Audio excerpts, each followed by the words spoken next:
So guys, it's going to be another difficult time for Tinubu's administration. Take a look at this headline. It says, US condemns Nigeria school kidnappings, demands accountability. Tinubu has to be held accountable. I mean, Tinubu is the president of Nigeria. He has to be held accountable for what is happening in Nigeria. Nigerians, it is getting out of hand. Take a look at this other headline. This one says, US offers support to Nigeria to rescue adopted people in Kaduna, Borno, demands arrest of perpetrators.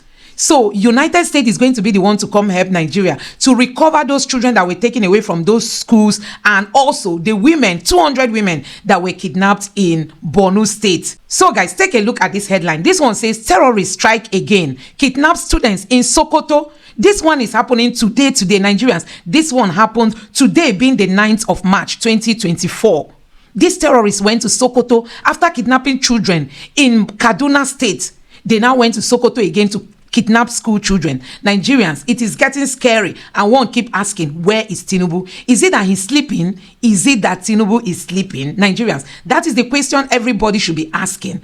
So guys, it is getting tough at the moment because United States is saying that people have to be held accountable, and the first person to be held accountable, who else should it be if not the president of Nigeria? When you steal the mandate and you don't know what to do with the mandate, you know, it's going to hurt you at the end of the day. This is one of the tweets that RENO made before now, and he said, I challenge official BAT. If you were not involved in heroin drug ring in the United States in 1991 and 1993, then take me to court. Nigeria cannot have a known drug lord as our president, God forbid. I also challenge Tinubu to take a drug test with NDLA Nigeria. Nigerians, this is it. When you have people with questionable character in such a position, what do you expect? Kidnappings everywhere. And one keep asking, why is Tinubu not going hard after these kidnappers? Why is he not going hard after these bandits? And they are taking advantage of his quietness. Why is Tinubu not working? Why is he not up and going after these people? He told us he was going to raise like a forest guard, something like that, you know, to take over and to comb all the forests in Nigeria. That was what he said. And since he got into office, he has decided not to do anything as regards to kidnappings happening across Nigeria. So guys, let me allow you to take a look at this video. Take a look at what the security analyst has got to say. Honestly, the situation in Nigeria is so scary. It is scary, Nigerians. Don't keep quiet, because it is these students today. Tomorrow, you don't know who might be the victim again. That student is also important to point out that the abducted students from the LEA primary and secondary school range from 5 to 19 years old, comprising both males and females. Very important to state their gender and their age bracket. And as a matter of fact, the Kaduna State governor, in the person of Obasani, did say that the National Security Advisor has assured him that efforts are ongoing to rescue the children as soon as possible. Well, yesterday when we visited the scene with the governor, he did reiterate his stance on state police. As we all know, the governor of Kaduna State has been a strong advocate for state police. Let's take a listen. Let's listen to what he had to say yesterday while he was addressing locals. I am one of the prominent voices on the issue of security. When I was in the Senate, I moved the motion for the creation of state police. We have realized that there are not enough men on ground. That is why we feel that with state police, every community, like Kuriga, will have people in the police and they would be armed with AK-47 rifles. That is the only way we would be able to protect the lives and property of the citizens. The vigilantes are not as armed as the bandits, because they have AK-47. That is why the bandits are constantly causing us destruction. They come in to humiliate, kill and abduct our citizens. Since I received the sad news of this incident, I have not had rest of mind, because every child in Kaduna State is my child. So I don't want you people to be disturbed. Let's all pray to God to help. And on our part as a government, we will not rest until these children return home.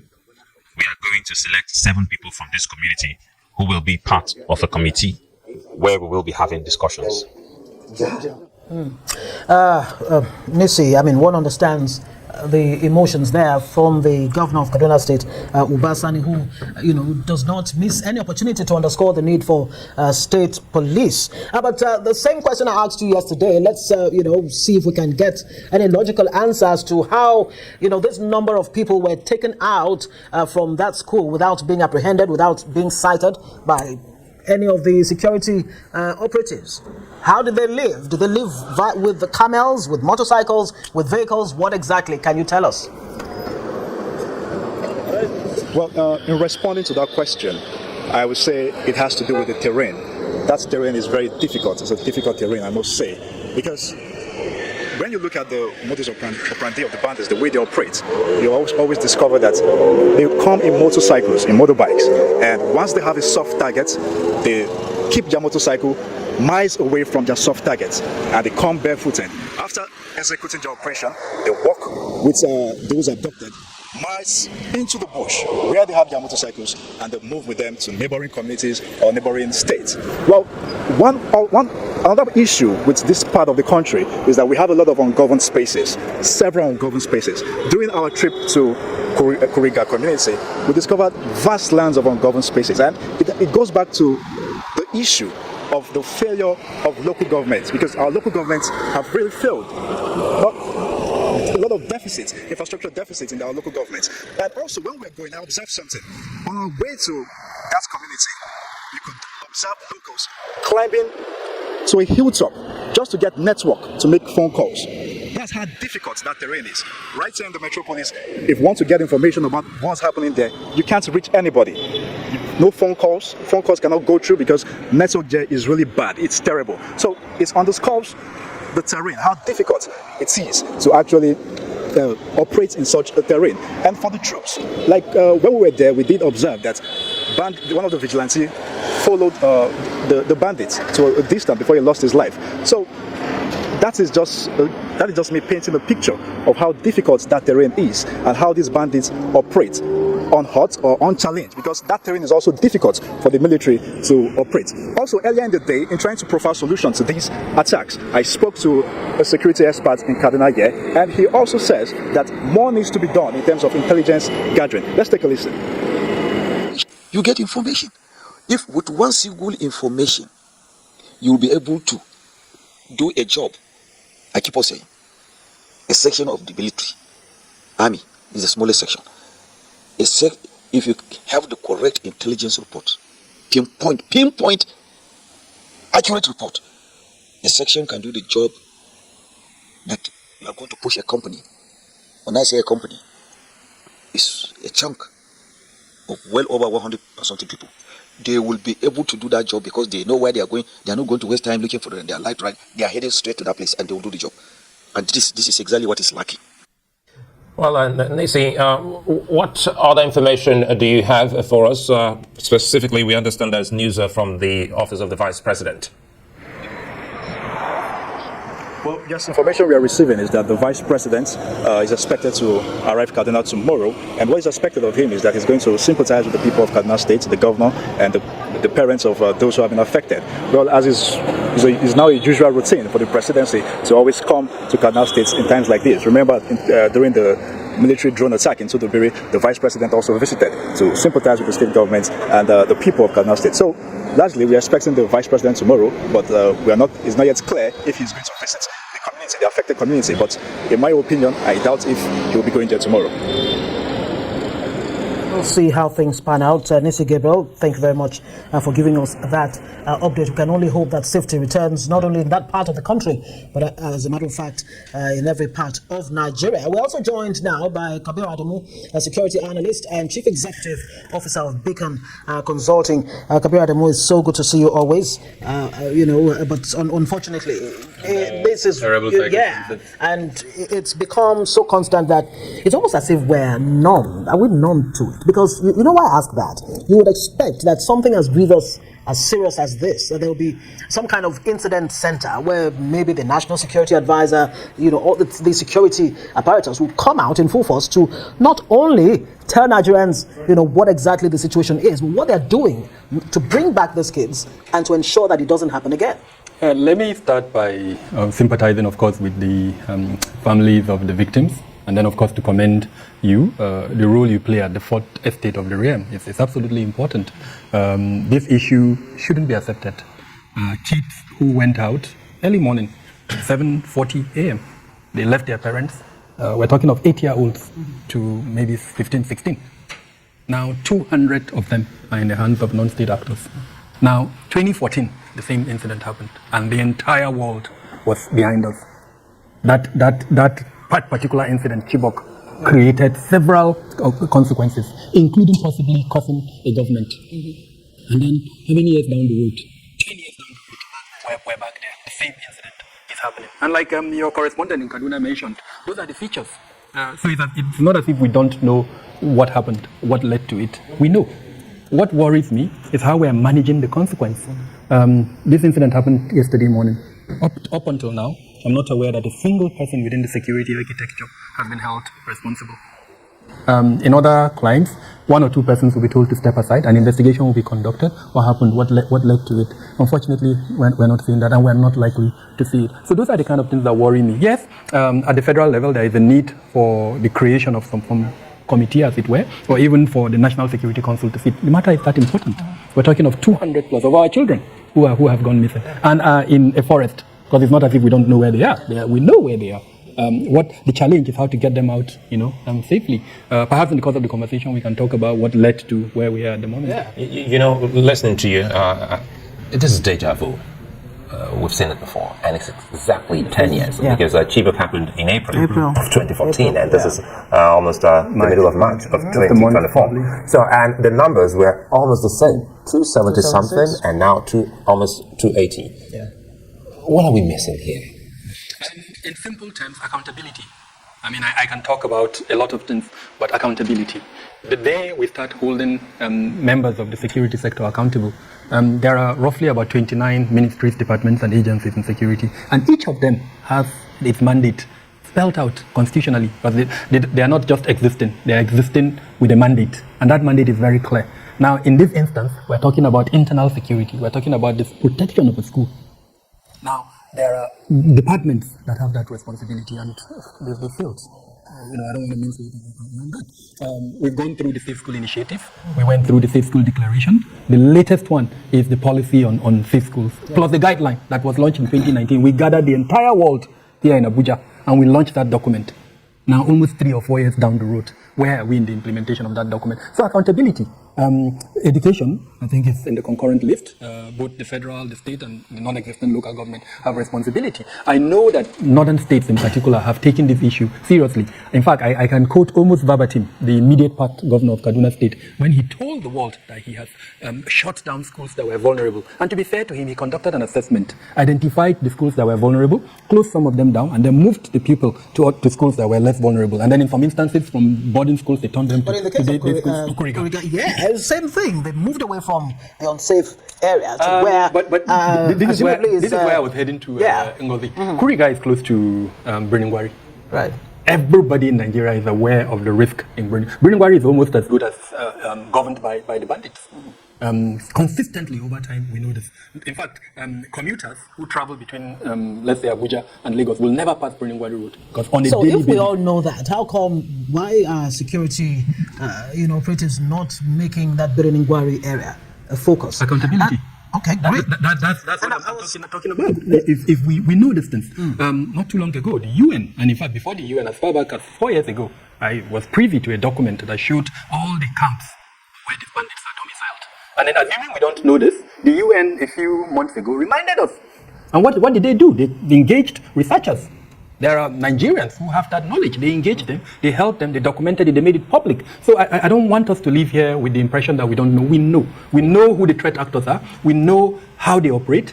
The missing element is that accountability. Go after them, deny them the space to operate. And there are 3 things, honestly. Number 1, the ability to recruit. Number 2, the ability to get weapons. And then number 3, the ability to operate. What did they use? Bikes. In this instance, it was bikes they used. They came to that location on bikes. They abducted those kids. Their parents were seeing those kids being herded into the bush. Come on, guys.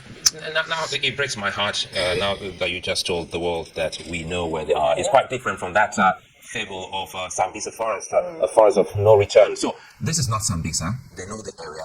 And again, in times like this, that it is almost difficult for a lot of people in communities to get petrol. You see hundreds of bikes, petrol-propelled bikes. What exactly, truly, because it comes back to how you started, accountability. Who or what agencies should be asked questions as we speak? Because we have so many pointers that should have averted this. So many things went wrong. And let me start with the state governors. I had the Kaduna state governor. He spoke like a pained man. I could see the pain. So I sympathize with him. But beyond that, there are several things that he could have done. We spoke about the school. conduct a vulnerability assessment, identify schools that are vulnerable, and then I'm not sure if you spoke to Nisi about it, but Nisi would have told you that the only police formation in Kuriga was abandoned. Yeah. At the point that formation was abandoned, that location was vulnerable. So those students were actually waiting to be picked. And now that they've been picked, somebody should be held responsible. Who authorized the movement of that police formation in Kuriga to another location? And then security runs across a conduit of 6 points. I don't know if time would allow me. Yeah, please go. So the 6 points are called the 3 Ds and the 3 Rs of security. Right. Every security arrangement, in the minimum, should meet those six components. And that is the kind of audit that I expect every governor to conduct. We've offered that to a lot of the governors. Conduct that audit. For God's sake, these children are your responsibility. The moment a child goes to a public school, it's the responsibility of the governor in that state. Of course, the responsibility can extend to the presidency. So that's number one, when you ask me accountability. Number two, we've seen recently this proliferation of vigilantes. It's a challenge. I sat down here about a month ago, and I challenged, as it were, the Inspector General of Police and the Office of the National Security Advisor to produce a document that will show us the number of vigilantes that we have in Nigeria. I don't think we'll be able to do that. Now, the atrocities that are being committed by these vigilantes, they are going to create a monster that, if we're not careful, will eat us up. Zamfara, the challenge that we have in Zamfara emanated from the creation of vigilantes. The vigilantes are created without any, scientific approach to it, and then, of course, without the observance of the principles of diversity, equity, and inclusion. Ethnic groups are not represented. So a particular ethnic group feel it is isolated. It now goes and creates its own ethnic militia, arms them, and then before you know it, they start fighting. So this has multiple consequences. Yeah, exactly. It's crazy. And it's triggering some of what we're seeing. So what's the third one? Yeah. The third one is also inability as citizens to participate within the security process. How do we participate? Sharing intelligence is not plucked from the sky. Yeah. Intelligence is within us. Now we need to be able to share that intelligence with our public security. I've looked at the beautiful policies that are contained in the Renewed Hope agenda, and as a security specialist expert, I can tell you that those policies are good. The missing link is in the implementation, and I'm hoping the governor of Kaduna State continues to underscore the need for state policing. Do you agree with him on that score, that is the way to go? And I know you might not want to talk about the political angle of this whole security situation. Is there a political leaning to this resurgence? There's always a political leaning. In February, and of course in March, when we did our risk spectrum in Beacon Security and Intelligence Limited, we identified all the potential risks. And I'm hoping that's what the Office of the National Security Advisor would have done. Identify all the potential risks. If APC retains power, what would be the likely risk consequences? If APC wins, but then there is this series of litigation, what would be the likely risk consequences? So we did a risk spectrum. Mm-hmm. And then when the infamous all eyes on the judges came up, we also did a risk spectrum. When the issue of the integrity of the judges also came up, we did a risk spectrum. Because time will not allow me, I'll tell you these risk components are divided into basically 4 areas. Politics is one of them. Security itself is another one. Social, the socio-economic circumstances that we are at the moment. And then, of course, the economic consequences, the criminal circumstances surrounding that. So as a politician, I've lost the elections, I'm aggrieved, I've invested all my money. And then I said, well, let everybody... Let it burn. Exactly. But again, because now we're almost running out of time, let's bring it back to the police. Because listening to you talking about the police post or police station, every time we come here, we talk about these things. It seems as if we don't have an IG, or we don't have a police or a commissioner of police. Where is the police in all of this problem? If I was the Speaker of the House of Rep or the Senate President, I will, in a very clear manner, ask for accountability. The Inspector General of Police needs to answer to Nigerians, why was this incident allowed to happen? And then he also should query the Commissioner of Police in Kaduna, who in turn should query the DPO who is in charge of that particular ward. Let it trickle down like that. The President has issued a very clear directive. Bring out those guys. But we need to manage the consequences. Somebody dropped the ball. That person should be held accountable. I was on this station after Kuji. I said the same thing. After the attack on the train, I said the same thing. Now I'm repeating it how many years down the road? Come on, guys, let's wake up. So, guys, as if that is not enough, look at this headline. It says 19 Nigerian policemen, their lives have been cut short by these headsmen. I mean, these Fulani headsmen. Nigerians all over Nigeria, it is happening all over Nigeria. And you do know what? These are just some of the information the media could provide. What about the ones we don't even know about? What about the ones, happening in places where there is no government presence? I mean, places where people cannot report what is happening. There are areas in Nigeria where you don't even have any police station. What about those things happening in places like that? So the lives of Nigerians do not mean anything to this government. We've had enough of this. We saw this bandit kidnap the Chibok girls. They later went to the school where they took Leah Sharibu and co.